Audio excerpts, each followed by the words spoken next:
नमस्कार, राष्ट्रीय जगत विजन न्यूज में आपका स्वागत है। मैं हूं आपके साथ वीना। जहरीला कफ सिरप कोल्ड ड्रिंक बनाने वाली कंपनी के मालिक को मध्य प्रदेश पुलिस ने गिरफ्तार कर लिया है। आपको बता दें कि एस रंगनाथन नाम के डायरेक्टर को चेन्नई से गिरफ्तार किया गया है। जांच में पता चला है कि कोल्ड ड्रिंक में नॉन फार्मास्यूटिकल्स केमिकल का इस्तेमाल किया गया था। मध्य प्रदेश में बच्चों की मौत का कारण बने कोल्ड ड्रिंक कफ सिरप बनाने वाली कंपनी श्री सन फार्मा के डायरेक्टर गोविंदन रंगनाथन की गिरफ्तारी हो गई है।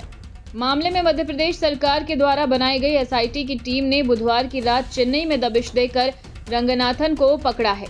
एसआईटी ने कंपनी से महत्वपूर्ण दस्तावेज, दवाओं के नमूने और प्रोडक्शन रिकॉर्ड भी जब्त किए हैं। रंगनाथन पर 20,000 रुपए का इनाम था। वो अपनी पत्नी के साथ फरार चल रहा था। चेन्नई में रंगनाथन का चेन्नई बेंगलुरु राजमार्ग पर स्थित 2000 वर्ग फुट का अपार्टमेंट सील कर दिया गया था, जबकि कोडम्बक्कम स्थित उनका रजिस्टर्ड ऑफिस मिला था। छिंदवाड़ा एसपी अजय पांडे ने बताया कि एसआईटी रंगनाथन को चेन्नई कोर्ट में पेश कर ट्रांजिट रिमांड मांगेगी। इसके बाद उसे छिंदवाड़ा लाया जाएगा। उधर कफ सिरप पीने के बाद किडनी फेल होने से जान गंवाने वाले बच्चों की संख्या बढ़कर अब 24 हो गई है। बुधवार की दरमियानी रात छिंदवाड़ा की उमरेड तहसील के पचधार गांव में 3 वर्षीय मयंक सूर्यवंशी ने इलाज के दौरान दम तोड़ दिया। वो 25 सितंबर से नागपुर मेडिकल कॉलेज में भर्ती था। इसी बीच कोल्ड ड्रिंक सिरप की जांच में बड़ा खुलासा हुआ है। Tamil Nadu director of drugs control की रिपोर्ट में सामने आया है कि ये syrup non pharmaceutical grade chemical से तैयार किया गया था। जांच के दौरान कंपनी के मालिक ने मौखिक रूप से स्वीकार किया है कि उसने 2 बार में प्रोपलीन ग्लाइकॉल के 50 किलो के 2 बैग खरीदे थे, यानी कि कंपनी ने 100 किलो जहरीला केमिकल खरीदा था। जांच में इसका ना कोई बिल मिला है और ना कोई खरीद की एंट्री की गई है।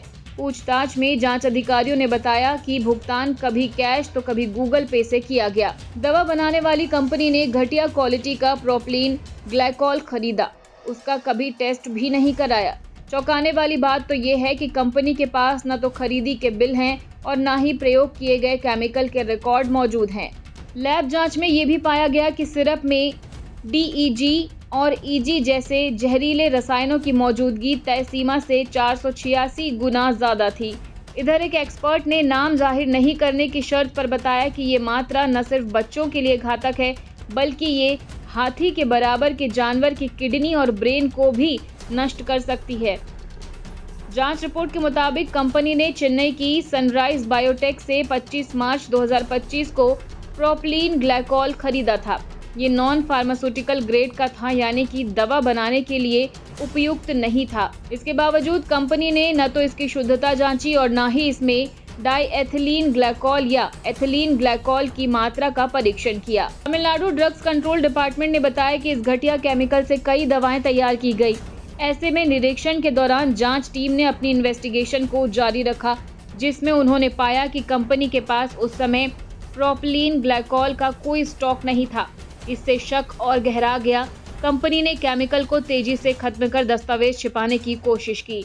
तमिलनाडु ड्रग कंट्रोल अथॉरिटी ने कहा कि ये जांच सार्वजनिक सुरक्षा के हित में अत्यंत आवश्यक थी, क्योंकि नॉन फार्मास्यूटिकल ग्रेड केमिकल के इस्तेमाल से बनी दवाएं बच्चों और वयस्कों के लिए जानलेवा साबित हो सकती हैं। और फिलहाल खबरों में इतना ही। अपडेटेड रहने के लिए हमारे चैनल को सब्सक्राइब कर लीजिए। नई खबरों के नोटिफिकेशन के लिए बेल आइकन जरूर दबाइए। नमस्कार।